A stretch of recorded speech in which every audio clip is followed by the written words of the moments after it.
Bueno, muy buenos días a todos. Lo primero, agradecer a los organizadores permitir a Pálex dar esta charla y bueno, y a todos vosotros, que ayer sé que hubo la cena y aquí estáis a primera hora para la charla, con lo cual muchísimas gracias.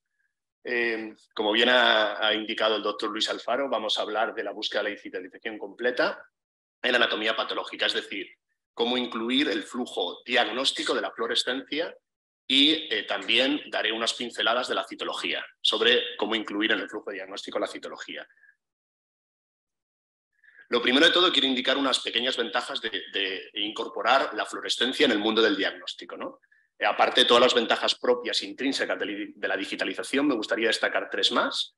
Que no hay pérdida de señal. ¿Qué quiero decir con esto? Bueno, pues que todos sabéis que las muestras de fluorescencia pierden calidad en cuanto se hacen y entonces tenerlas digitalizadas pues, y almacenadas ya podremos revisitarlas con calidad, ¿no? Y mientras que la fluorescencia al final pues llega un momento que hay que tirarla porque ya no se puede ver con una calidad diagnóstica, ¿no? Ergonomía. La ergonomía es súper importante, ¿no? Por todas las ventajas que te dan las herramientas digitales una vez que tengas el slide de fluorescencia, ¿no? Como por ejemplo, simplemente variar el histograma de color, por ejemplo, ¿no? Para que una de las señales que a lo mejor ha quedado poco intensa, con la variabilidad de color o aumentando la gama, poderla ver mejor, ¿no?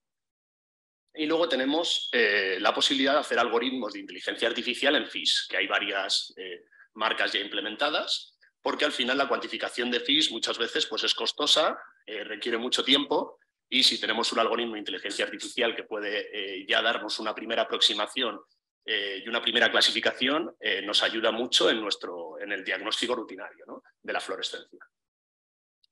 Al final vamos a escanear dos tipos de fluorescencia en la rutina, la inmunofluorescencia y el FIS, que se realizan con una tecnología similar, pero con unos métodos totalmente diferentes, ¿vale? De escaneado. Evidentemente, la inmunofluorescencia puedes utilizar una sola capa, puedes utilizar una resolución de 40 por, en la mayoría de los casos, pero en el FIS ya lo recomendable es tener al menos una resolución de 100 por, lo recomendable es tener un escáner que te permita escanear multicapa. Bueno, porque como todos sabéis, pues bueno, pues el punto, por ejemplo, ¿no? El punto de la rodamina o del Texa-Red puede estar en una capa diferente a lo que puede ser el FIT, ¿no? Y al final, si tú no escaneas en multicapa, no puedes ver esas dos señales. Vosotros, con el micrómetro del microscopio ya vais cambiando, pero la idea es tener un escaneado multicapa que te permita luego fusionar cada una de las capas escaneadas y poder ver los diferentes colores del FIS en una sola capa, ¿vale? Y todo enfocado, ¿ok? ¿De acuerdo? Pero digamos que los escáneres, el equipamiento es lo mismo. Este ejemplo del despliegue realizado en Digipatix es el despliegue de los escáneres de fluorescencia que realizamos en los 7 hospitales X, y simplemente quería ponerlo como ejemplo porque al final es muy importante para implementar la fluorescencia en diagnóstico tener un escáner o intentar tener un escáner dedicado a la fluorescencia, ¿vale? Quiero decir con esto que luego tienes otros escáneres dedicados al campo claro, que el escáner de fluorescencia también hace campo claro y que por tanto puedes utilizarlo como backup, pero tienes que tener un escáner enfocado a la fluorescencia. ¿Por qué? Porque al final el FIS lleva tiempo, ¿vale? El principal reto que tenemos en el escaneado de fluorescencia, sobre todo en los FIS, es el tiempo. No estamos hablando de minutos, puede haber un FIS que tarde 1 hora en ser escaneado. En cambio, una inmunofluorescencia puede tardar 1 minuto y medio, y entonces necesitamos un despliegue de escáneres adecuados para que ese flujo diagnóstico de fluorescencia se pueda llevar adelante, ¿no? Características de los escáneres de fluorescencia que yo creo que debemos de tener en cuenta para incluir estas dos principales, ¿no? La inmunofluorescencia y el FIS. Yo creo... vale. Yo creo que por lo menos tenemos que tener al menos una resolución de 100 por para el FIS. Es decir, cuando hablamos de resolución 100 por, al final son unos 0,09 micras per píxel. Quiero recordar un poco que al final en patología digital tenemos por un lado el objetivo óptico, que en este caso nosotros tenemos objetivos de Carl Zeiss, Planapo, de apertura numérica 0,95 en el caso de 40 por, y también tenemos objetivos de 20 por. Pero luego al final la resolución es la suma de esta calidad de estos objetivos con el sensor y los megapíxeles de la cámara y con la rosca P que conecta la cámara con el campo de visión del campo de luz del escáner, dentro del escáner que tenemos, ¿no? Al final, esto lo que logramos es que con un objetivo de 40 por planapo de 0,95, apertura numérica, tenemos resoluciones, podemos llegar a tener resoluciones de 100 por, ¿vale? De 0,09 micras per píxel, ¿ok? Tiene que tener al menos un carrusel automático de filtros, que yo diría que con al menos una capacidad para 8 posiciones. ¿Por qué tantas posiciones? Porque al final los escáneres de fluorescencia, una vez que están en el laboratorio, también pueden ser utilizados para la investigación y a lo mejor podemos tener más filtros para poder hacer también investigación de fluorescencia, ¿vale? Aunque en principio para el diagnóstico de rutina con 5 y 6 filtros podría ser suficiente. Posibilidad de escaneado multicapa, por supuesto, ya lo he comentado antes, detección automática del tejido, con posibilidad de realizar scan maps, es decir, nos tiene que permitir también de manera manual seleccionar el área, porque hay veces que puede haber una fluorescencia que no se ve y que tengamos que configurar un scan map para luego ya configurar un perfil para luego ya correrlo en automático. Y tenemos la fuente de luz de fluorescencia, que yo creo que tiene que ser una fuente de luz avanzada que tenga la posibilidad de incorporar una fuente de luz multiespectral, es decir, que puedas utilizar, que tenga todo el ámbito del espectro, emitir en todo el ámbito del espectro y que puedas utilizar filtros dobles, triples o incluso cuádruples. ¿Por qué? Porque así evitamos el movimiento del escáner del carrusel de filtros y entonces ganamos tiempo. Al final, como hemos dicho, es muy importante ganar tiempo porque el escaneado en fluorescencia no es tan rápido como el escaneado de campo claro. Posibilidad de escanear en modo manual también y posibilidad de generar perfiles automáticos. O sea, es decir, generar un perfil automático con los tiempos de exposición, con los puntos de foco, con las capas que necesitemos y correr en automático, pero también tener la posibilidad manual de una muestra difícil, de jugar con ella y de poder sacarla con la calidad suficiente. Posibilidad de ver la muestra en live. Esto es muy importante. Hay veces que hay que ver dónde está la muestra y posibilidad de ver la muestra en live. Y luego los diferentes modelos con diferentes capacidades de carga. ¿Vale? Esto es súper importante, tener diferentes modelos con diferentes capacidades de carga, porque al final hay hospitales grandes que pueden hacer 20 FIS al día, pero hay otros hospitales que están haciendo 1 o 2 FIS al día. ¿Vale? Y inmunofluorescencia es igual, ¿no? Hay mucha variabilidad, ¿no? Entonces, está muy bien tener la posibilidad de seleccionar entre escáneres de 12 de capacidad o de 300, ¿no? Retos en el escáner de fluorescencia en el futuro, lo que es la tecnología de escaneado. Disminuir el tiempo de los escaneados FIS y realizar el software de control del usuario más friendly. Yo creo que estos son los dos retos que tenemos los que aportamos soluciones de escaneado en fluorescencia como reto futuro, ¿no? Al final el FIS todavía conlleva un tiempo importante, pero se irá reduciendo, ¿no? Puesta en marcha. Voy a hablar un poquito de la puesta en marcha de todo lo que fue la fluorescencia en los hospitales de Digipatics. Al final esto es un poquito digamos, el esquema que seguimos, con formaciones de especialista técnico, prácticas y prueba, puesta en marcha, y aquí esto es muy importante, ¿no? Para tener en cuenta. Al final, el tiempo de volver aquí, ¿vale? Porque hay que detectar errores y optimizar perfil. Es decir, tú en un escaneado de campo claro es mucho más sencillo, los escáneres ya tienen una tecnología, en nuestro caso, que te detecta áreas fuera de foco, te rescanea con puntos de control, etcétera, etcétera. En la fluorescencia es mucho más complicado, la preanalítica que ahora hablaré es mucho más variable y entonces tenemos que perder un tiempo, tenemos que estudiar este tiempo de detectar los errores y de optimizar perfiles, es súper importante, ¿vale? Este tiempo en el campo claro se reduce considerablemente, prácticamente es inexistente, pero en la fluorescencia sí que hay que dedicarle tiempo a esto. Y esto quería comentar en lo que es el flujo de puesta en marcha de un diagnóstico en fluorescencia. Vamos a hablar de los actores principales, la muestra, los técnicos y los patólogos de manera breve en esta implantación de fluorescencia. Los retos de la muestra. Necesarios reactivos de calidad. Nos hemos dado cuenta de que los reactivos para hacer la fluorescencia, tanto la inmunofluorescencia como el FIS, muchas veces falta calidad. Han tenido que cambiar en varios de los hospitales ICS el medio de montaje, por ejemplo. Algo tan sencillo como el medio de montaje lo han tenido que cambiar porque cuando hemos escaneado con ese medio de montaje hemos visto que las muestras se quemaban con una facilidad tremenda, unas fotos tomate, que lo llama nuestro especialista de producto, porque notabas como unos lunares en la muestra y han tenido que cambiar el medio de montaje. O sea, es necesario reactivos de calidad. El secado, muy importante. Tenemos que esperar a que la muestra se seque si utilizamos un medio acuoso de montaje. Claro, muy importante, porque si no el escáner se puede atascar, imaginaros lo que puede ser líquido dentro del escáner, ¿no? Muy importante tener en cuenta este secado. Y luego las muestras ya diagnosticadas en el microscopio, pérdida de calidad cuando va al escáner. Es decir, cuando yo voy a ver una muestra que ya previamente la he visto varias veces en el microscopio, tengo que tener en cuenta que en el escáner va a perder esa calidad. No es que el escáner al final digitaliza, o sea, no va a lograr ganar la calidad que ya ha perdido la muestra, ¿no? Eso lo tenemos que tener en cuenta. Los retos de los técnicos. Aquí lo que he dicho proactividad es porque al final el técnico tiene que entender que la fluorescencia no es darle un botón, ¿vale? Sí que es darle un botón una vez que tenemos un estudio de perfiles, de automáticos, de tiempos de exposición, de tipos de muestras, sí, pero hay que hacer ese estudio. Y ese estudio lleva tiempo. Y luego habrá muestras que necesiten tu tiempo para hacerlas de manera manual. Es decir, tenemos que tener esa proactividad de estudio de la fluorescencia.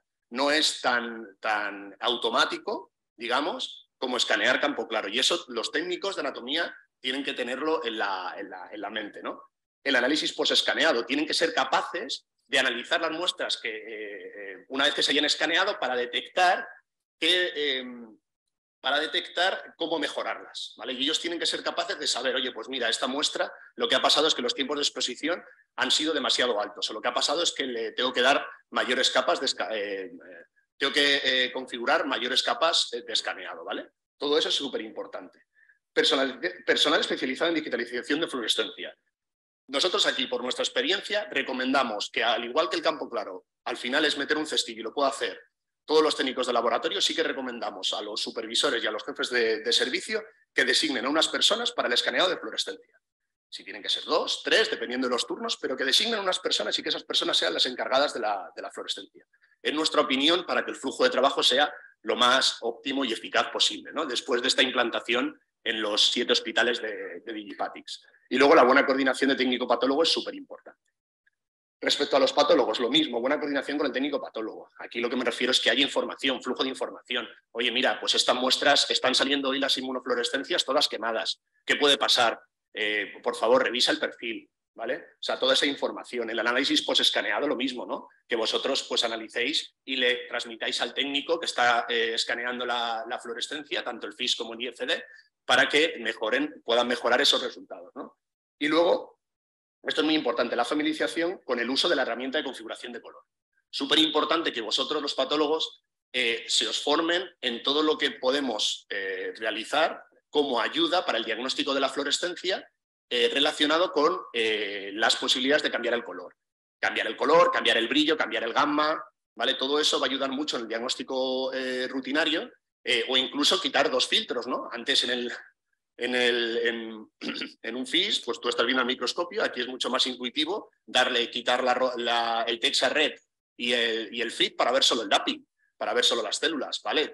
Es darle 2 botones en la digital, ¿no? O sea, todas esas mejoras que el patólogo las interiorice muy bien. Uso de la configuración de color, fijaros, ¿vale? Esto es la misma muestra escaneada, ¿vale? No sé qué tal se ve desde atrás, pero fijaros la diferencia simplemente sabiendo cambiar una configuración de color en el visualizador del escáner, en el propio visualizador, ¿no? Amenazas de un buen escaneado. Muestra imperfecta. Aquí es donde hemos detectado muchísimos problemas. Al final, cuando todos los servicios pasen a meter el escaneado de la fluorescencia en rutina, van a tener que hacer un estudio serio de la preanalítica, o sea, es decir, de cómo se va esa muestra, porque la creación de las muestras es de manera muy manual y vamos a tener que estandarizar unos protocolos para que la calidad de la muestra sea suficiente o sea mejor, al igual que hacemos con la preanalítica para el campo claro, pues igual con la fluorescencia, ¿no? Hemos detectado reactivos de mala calidad, hemos detectado muestras demasiado acuosas que entonces llevan mucho tiempo de secado, muestras con restos de aceites, cuidado con esto, que pueden manchar aceite el objetivo, etiqueta cubre fuera del cristal, o el corte con impurezas, ¿no? Todo eso hay que tenerlo en cuenta. Y luego, por supuesto, puede ser un perfil incorrecto. Puede ser que el perfil tenga demasiada exposición, o falta de exposición, o falta del número de capas, porque la muestra es demasiado gruesa. A lo mejor es un PIS que tiene un grosor en lugar de 7 micras de 10 y necesitas un escaneado multicapa de 10 micras. Y luego la detección de tejido transparente. O sea, puede ser que necesites hacer un TUSCAN map para que el tejido transparente lo coja. O sea, es decir, toda esta corrección de perfil es algo continuo, es una formación continua que tenemos que tener en cuenta, ¿no? Entonces vamos un poquito a las conclusiones de esta parte de la fluorescencia, no voy mal de tiempo, antes de pasar a la citología. Ya existe la posibilidad tecnológica de incluir en la patología digital de fluorescencia el diagnóstico de rutina. Esa es un poco la conclusión después de implementar los 7 hospitales que hemos implementado el ICS y después también de tener anteriormente, por ejemplo, los escáneres de fluorescencia en Granada o tener también escáneres de fluorescencia en diferentes hospitales, ¿no? Pero ya es posible meterlo en el diagnóstico de rutina. Eso sí, muy importante estandarizar y mejorar la preanalítica. Muy importante. Nos hemos dado cuenta que la variabilidad de las muestras que obtienes en la inmunofluorescencia y en el FIS es brutal.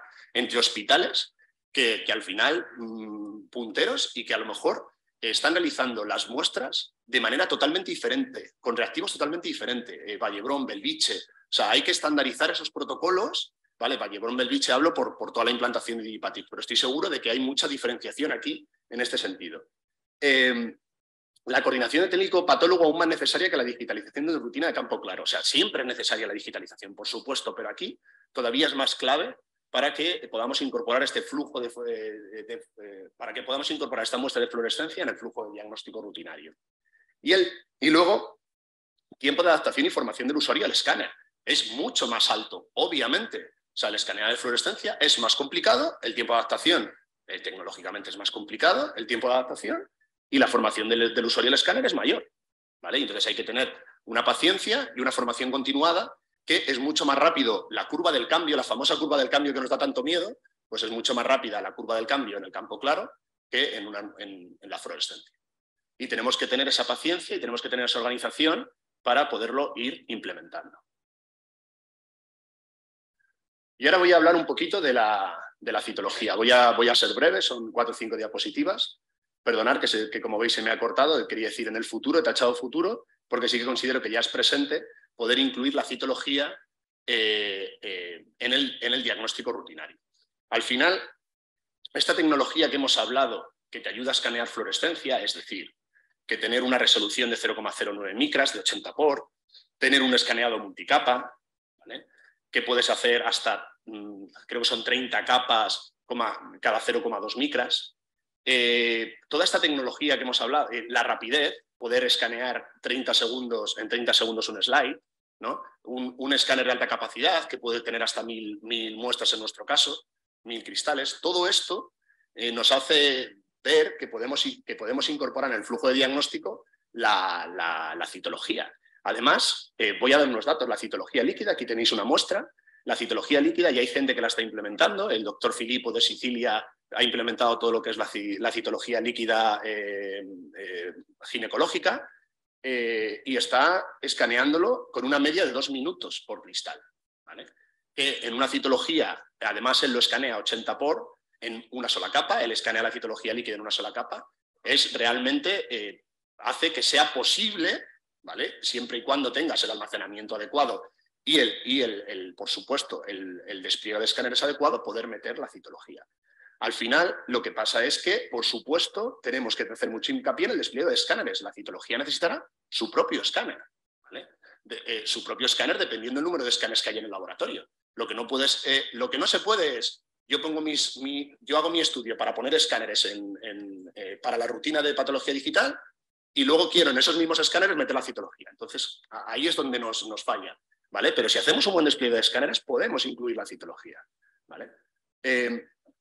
Pero necesitamos el multicapa para la citología convencional. O sea, lo que no podemos dejar fuera es, ahora que metemos la citología en rutina, lo que no podemos dejar fuera son las punciones, escanear un líquido cefalorraquídeo, un esputo. Tenemos que intentar meter todo. Al final, nuestro objetivo en PALEX es intentar dar una solución que podamos digitalizar lo máximo posible de las muestras que se preparan en el laboratorio de anatomía patológica, ¿no?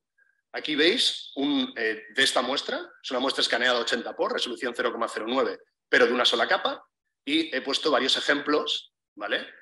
Por supuesto, yo no soy citólogo, con lo cual me han echado una mano para seleccionar fotos chulas, ¿vale? Pero para que veáis la calidad que podemos obtener, ¿vale? Se me ha olvidado poner aquí la resolución con la que está esta foto, pero creo que era aproximadamente 40 por. Ni siquiera aquí estoy en 0,09.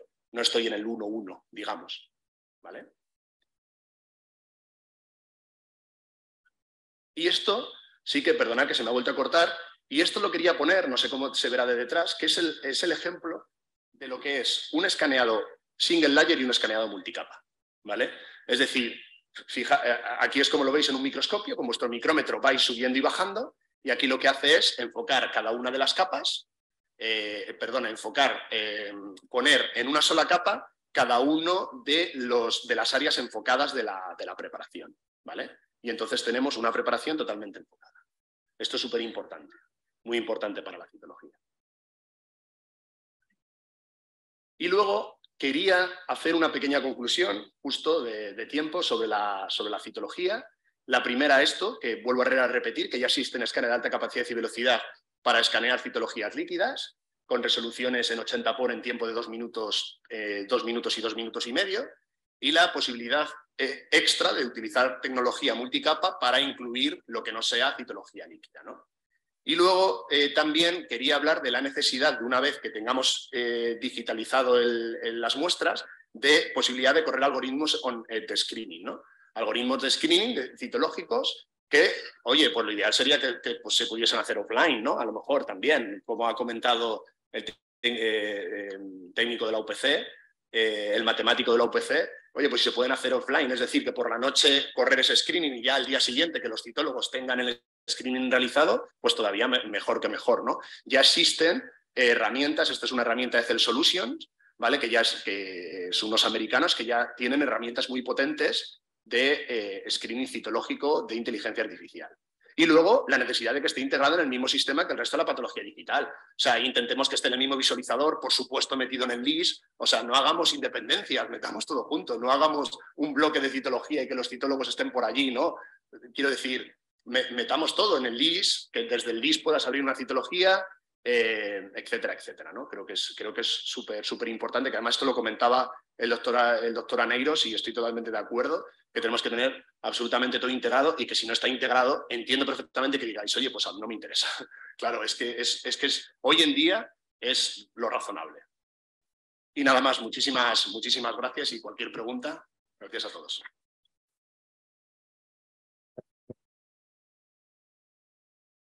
Gracias, Mario. ¿Hay preguntas?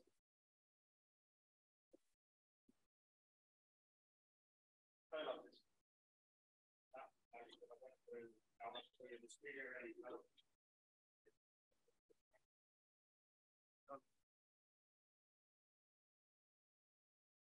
Decía mi enhorabuena por el despliegue y el trabajo realizado, que es realmente impresionante.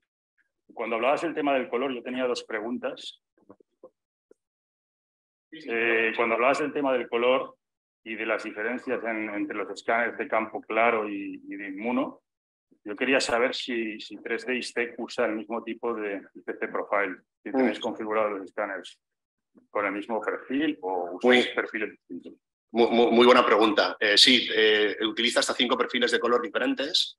Al final, dentro del estudio que se hace para ver lo que más le gusta al patólogo, tienes que configurar qué perfil de color es el más adecuado, el que más se parece realista a sus muestras. Y aparte tenemos, nosotros lo que proponemos es también tener calibradores de color, que no están de más, ¿vale? Nosotros en cada uno de los hospitales hay un calibrador de color X-Rite, ¿vale? Para hacer esas calibraciones. Pero sí, correcto. Los escáneres tienen hasta 5 perfiles de color diferentes para poder configurar. Y luego quería saber cuál es el ciclo de vida típico de un escáner. Digo 3D ISTEC, pero en general.